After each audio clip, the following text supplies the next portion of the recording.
سیدنا فاروق اعظم رضی اللہ تعالیٰ عنہ.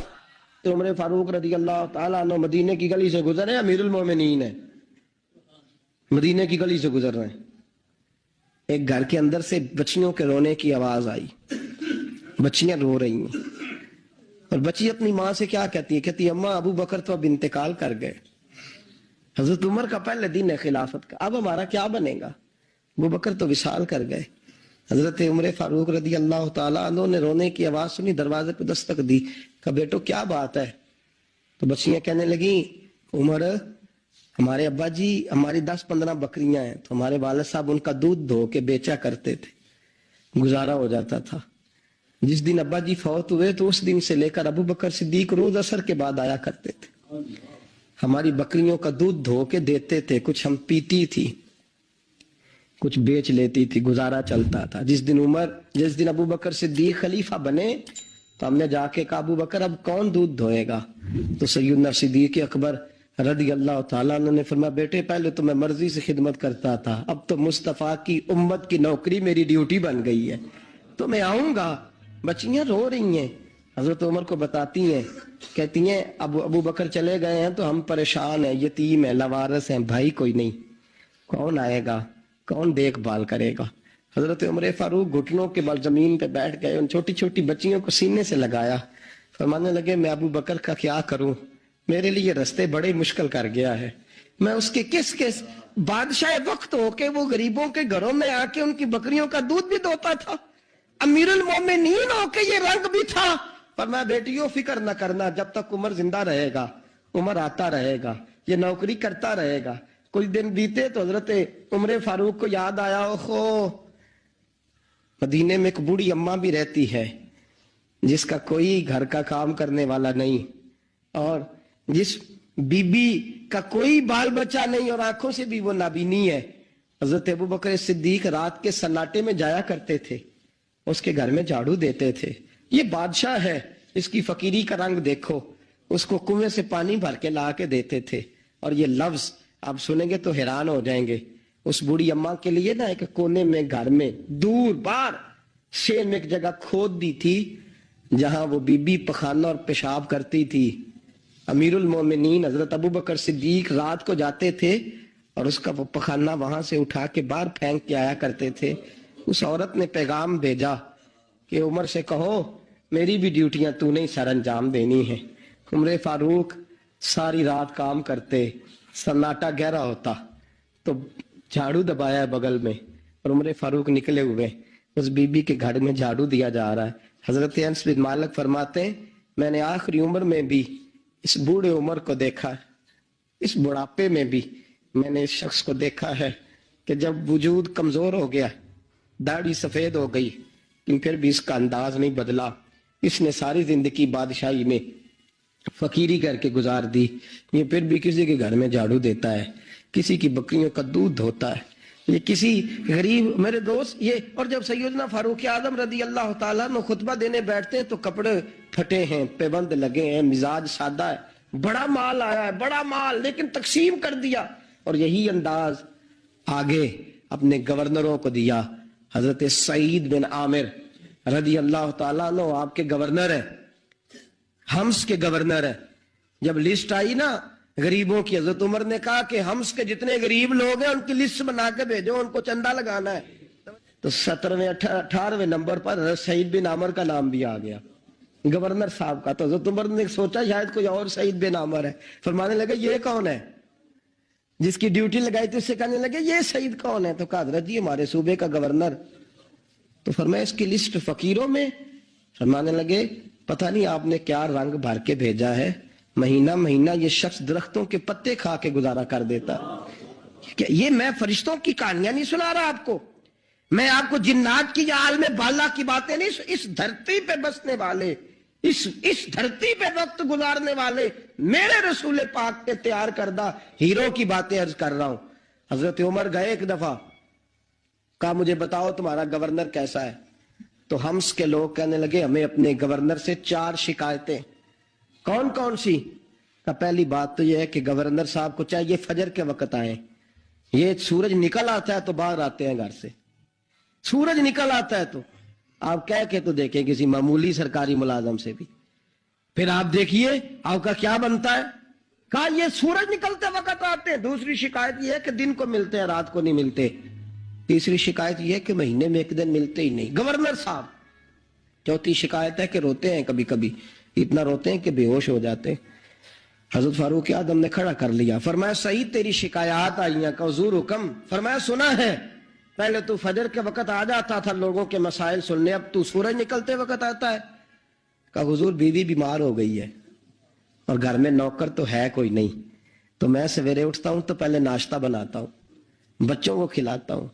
اس عورت نے 35 سال میرے ساتھ وفا کی ہے, اب چارپائی پہ ہے تو میں اس کے منہ میں لقمے ڈالتا ہوں. کہا اسے کھانا کھلا کے جب وہ دعا دیتی ہے تو پھر نکلتا ہوں. تو کہا سنا ہے تو ہفتے میں ایک دن ملتا ہی نہیں مہینے میں. کہنے لگے حضرت جی جب مدینے سے آیا تھا تو ایک کرتا اور ایک تامد ساتھ لایا تھا, مجھے آج 2.5 سال ہو گئے ہیں, میں نیا لباس نہیں خرید پایا. میں نے عرض کی میں اس دھرتی پہ بسنے والے لوگوں کی داستان سنا رہا ہوں. کہا میں اپنی تامد دھو کر خشک ہونے کو ڈال دیتا ہوں, اسے آدھا دن لگ جاتا ہے, خشک ہوتی ہے تو تامد پہن کے قمیض دھو لیتا ہوں اور پھر قمیض ڈال دیتا ہوں. حضرت جی سارا دن بیت جاتا ہے تو باہر نہیں آ پاتا. حضرت عمر فاروق کی گردن جھک گئی. کا سنا ہے تو رات کو ملتا ہی نہیں. یہ لفظ کہے تو حضرت سعید بن عامر کہنے لگے یہ میرا راز تھا, آپ میرے امیر نہ ہوتے تو کبھی فاش نہ کرتا. دن میں نے بندوں کے لیے رکھا ہے, رات اپنے رب کے لیے رکھی ہوئی ہے. میں رات کی تنہائیوں میں اپنے کریم کی بارگاہ میں جاتا ہوں اور میں سارے دن کے گناہوں کی معافی مانگتا ہوں. میں اپنی غلطیوں کی تلافی کا سوال کرتا ہوں, اس کے حضور جاتا ہوں, اسے دکھڑے سناتا ہوں. رات میری اس کے لیے بیت جاتی ہے. حضرت عمر کی اور گردن جھک گئی. فرمایا یہ بتا کہ تم ملتا ہی نہیں, کبھی کبھی تو روتا ہے اور بے ہوش ہو جاتا ہے. حضرت جی 40 سال کی عمر میں کلمہ پڑھا ہے, جب 40 سال کے پچھلے گناہ یاد آتے ہیں تو کہا پھر میں ضبط نہیں کر پاتا. وہ خطائیں, وہ پاپ, وہ جرم, وہ خطائیں جب سوچتا ہوں نا کہ رب کھڑا کر کے پوچھے گا بتا یہ جرم کیوں کیا, تو وہ احساس مجھے پریشان کر دیتا ہے. حضرت جی میں پھر برداشت نہیں کر پاتا, پھر میں تڑپ اٹھتا ہوں, میری یہ کوتاہیاں ہیں, بتائیے کیا کہتے ہیں. حضرت فاروق اعظم نے گردن اٹھائی تو آنکھوں میں آنسو تھے. کہنے لگے یا اللہ مجھے اس جیسے کچھ اور گورنر بھی عطا فرما, یا اللہ اس جیسے کچھ اور گورنر بھی.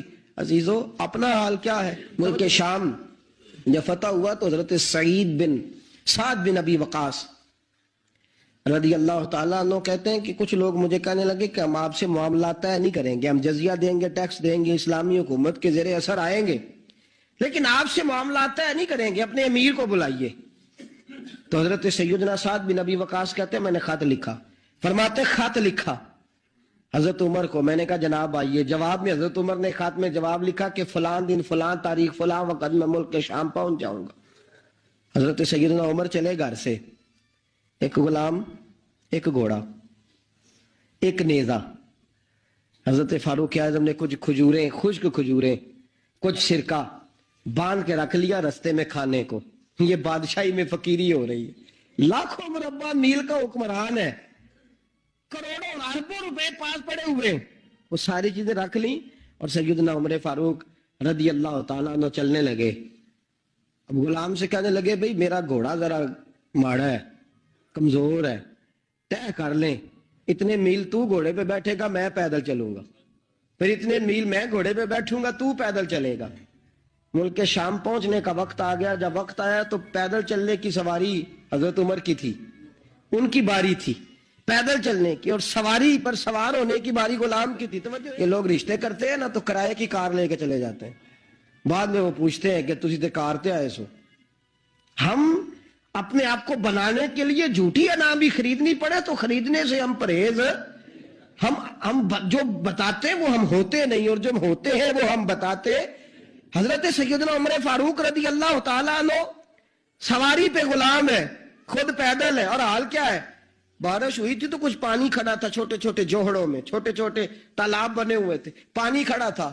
تو حضرت عمر فاروق رضی اللہ تعالیٰ چمڑے کے جوتے پہنے, وہ جوتے دونوں اتار کے تو بغل میں دبا لیے, حضرت سعد بن ابی وقاص فرماتے ہیں اسی بغل میں نیزہ رکھ لیا اور تامت تھوڑا اونچا کر لیا کہ پانی سے چلنا ہے، اور غلام کو گھوڑے پہ بٹھایا ہے اور گھوڑے کی لگام پکڑی ہے تو یوں پیچھے رکھی ہوئی ہے، اور حضرت سیدنا فاروق اعظم رضی اللہ تعالیٰ عنہ آ رہے ہیں۔ غلام کہنے لگا حضور لوگ دیکھ رہے ہیں، مہربانی کریں بیٹھ جائیں۔ فرمانے لگے نہیں، باری تیری ہے، تو ہی بیٹھے گا۔ اس نے کہا حضور نہیں، وہ تو ٹھیک ہے، کوئی باری فرض تو نہیں نہ ہو گئی، آپ مہربانی کریں آپ آ جائیں، ذرا لوگ آ رہے ہیں۔ فرمایا تمہیں کہا نا، غلام کہتا میں نے تیسری دفعہ کہا تو حضرت عمر نے جلال سے دیکھا، اور جناب عمر کا جلال تو زمین کانپنے لگ جاتی تھی۔ کہتے ہیں کہا حضور آپ آ جائیں، تو کہتے تجھے کہا ہے نا چپ کر کے بیٹھا رہے، کہتے ہیں میں گھوڑے پہ ہی کانپنے لگا۔ غلام اب حضرت سعد بن ابی وقاص کہتے ہیں سورج غروب ہو رہا تھا، شعائیں پانی میں پڑ رہی تھی، حضرت عمر پانی سے، میں نے غور سے دیکھا تو دوڑا گیا، جا کے نا بچے نہیں مشورہ دیتے ابا جی کو، ابا جی انج نہیں کریدا، دور بدل گیا جے، کہتے میں دوڑا گیا اور جا کر کے حضرت سیدنا عمر فاروق کو کہا حضور مہربانی کریں، ٹھیک ہے آپ کی درویشی سے کون آگاہ نہیں، وزیر کھڑے ہیں، سفیر کھڑے ہیں، بڑے بڑے عمرا، بڑے بڑے ملکوں کے حکمران ہیں، آپ مہربانی کریں یہ تم ذرا نیچا کریں، اور جوتا پہن لے، اگر خراب ہو گیا تو اللہ نیا بھی دے دے گا، اور مہربانی کریں ذرا غلام کو کہیں نیچے آ جائے۔ حضرت عمر کہنے لگے تمہیں کیا تکلیف ہے؟ کہا حضرت جی وہ وزیر مشیر کھڑے ہیں، یہودی ہیں، عیسائی ہیں، نجرانی ہیں، وہ بڑے بڑے مذاہب کے اور بڑے بڑے ملکوں کے، آپ کا بڑا نام سنا ہے۔ حضرت سیدنا سعد بن ابی وقاص فرماتے ہیں میرے ساتھ اتنا ترش رویہ حضرت عمر کا پہلے کبھی نہیں ہوا، کہتے ہیں ماتھے پہ شکن آیا اور کہنے لگے تجھے تیری مار ہوئے، ان 4 لوگوں کے لیے میں اپنے نبی کا طریقہ چھوڑ دوں، ان 4 دنیا داروں کے لیے نبی پاک کا طریقہ چھوڑ دوں۔ فرمانے لگے سر سے پگڑی اتاری حضرت عمر نے جلال میں، فرمانے لگے میرے سر پہ جو بال ہے نا یہ مجھے کسی دنیا دار نے نہیں دیے، یہ ساری عزتیں مجھے آمنہ کے لال نے عطا فرمائی ہے، اور میں ان محبوب کا طریقہ ان 4 لوگوں کی خاطر چھوڑ دوں۔ فرمایا قرآن کہتا ہے ان اللہ یأمر بالعدل والاحسان، جب میں نے خود عدل کا تقاضا یہ رکھا ہے کہ کبھی وہ بیٹھے گا کبھی میں بیٹھوں گا، باری اس کی ہے تو میں کیسے بیٹھ جاؤں۔ حضرت سعد بن ابی وقاص فرماتے ہیں اسی درویشی میں سلام اس پر کہ جس نے بادشاہی میں فقیری کی، کہتے ہیں اسی درویشی میں حضرت عمر پہنچے تو جو پہلے ڈرا کرتے تھے جب حضرت عمر آئے تو انہیں کامتے بھی دیکھا، روب اور بڑھ گیا، ان کے دلوں کے اندر حضرت عمر کا دبدبا اور بڑھ گیا، اور میرے کانوں میں کہنے لگے سعد پہلے سنا تھا لیکن دنیا سچی کہتی ہے، جو حال محمد اور محمد کے غلاموں کا ہے صلی اللہ علیہ، وہ دنیا میں دوسرا کوئی حاصل کر سکتا؟ آج ہمارے پروٹوکول، ہمارے دبدبے، ہماری انا پرستیاں، ہمارے دعوے، ہمارے طریقے، میرے عزیزوں لوگ ہمیں آ کے مثال دیتے ہیں، کہتے ہیں یورپ کی فلاں گلی میں یہ ہوتا ہے، میں نے کہا وہ گرد راہ کو نہیں پہنچ سکتے، یہ ساری چیزوں تو میرے مصطفیٰ کے غلاموں سے حاصل کیا، لوگ ہم نے چھوڑ دی، غیروں نے اپنا لی۔ خدا را اپنی زندگی میں تبدیلی لائیں، درویشی، سادگی، بے تکلفی، یہ زندگی حسین ہوتی ہے، یہ زندگی سکون والی ہوتی ہے، یہ زندگی اچھی ہوتی ہے، یہ فرحت اور تازگی والی ہوتی ہے۔ اپنے آپ کو ان تکلیفوں اور آلائشوں میں مبتلا نہ کریں، اگر اللہ مال دے، عزت دے، دولت دے، اللہ تعالیٰ نفاست عطا کرے تو پھر اپنے آپ کو سادہ کریں، آزاد کریں، کھلی ہوئی کتاب بنا کے اپنے آپ کو رکھیں۔ مجھے ایک بچہ کہنے لگا حضرت جی جب بھی آتے ہیں آپ کہیں بیٹھے مل جاتے ہیں، ہم کسی کو لا کے کہتے ہیں جناب حضرت جی بڑے مصروف ہیں اور آپ یہاں آگ تاپ رہے ہیں جلا کے، مہربانی فرمائیں۔ میں نے کہا یار 2-4 دن تو بن سور کے بیٹھنا بندے کے لیے آسان ہوتا ہے، سارا دن ملمہ سازی کر کے رکھنا اتنا آسان کام ہو تو ویسے بھی بندہ جو ہو وہ نظر آئے تو اس کے لیے زیادہ بہتر ہوتا ہے، جو ہو وہ دکھائی دے، وہ زندگی آسان ہو جاتی ہے۔ تو جناب عمر فاروق رضی اللہ تعالیٰ عنہ کا جو نظام احتساب ہے انہوں نے اس کو گھر سے شروع کیا تھا، اپنے آپ سے اس کا آغاز فرمایا تھا۔ ہمارے ہاں یہ ہوتا ہے کہ جس بندے کے اکاؤنٹ میں اچھے خاصے پیسے ہیں وہ بل جمع کرانے جائے تو اسے لائن میں نہیں لگنا پڑتا، مینیجر صاحب اسے آگے بلا لیتے، تو وہ بعد میں کیا کہہ رہا ہوتا ہے، کہتا دیکھو اللہ نے کتنی عزت دی ہے، مجھے لائن میں نہیں لگنا پڑا۔ بھائی لائن میں لگنا تو آپ کا یہ تھا کہ آپ سمجھتے کہ سارے مسلمان ہیں، مومنین ہیں، برابر ہیں،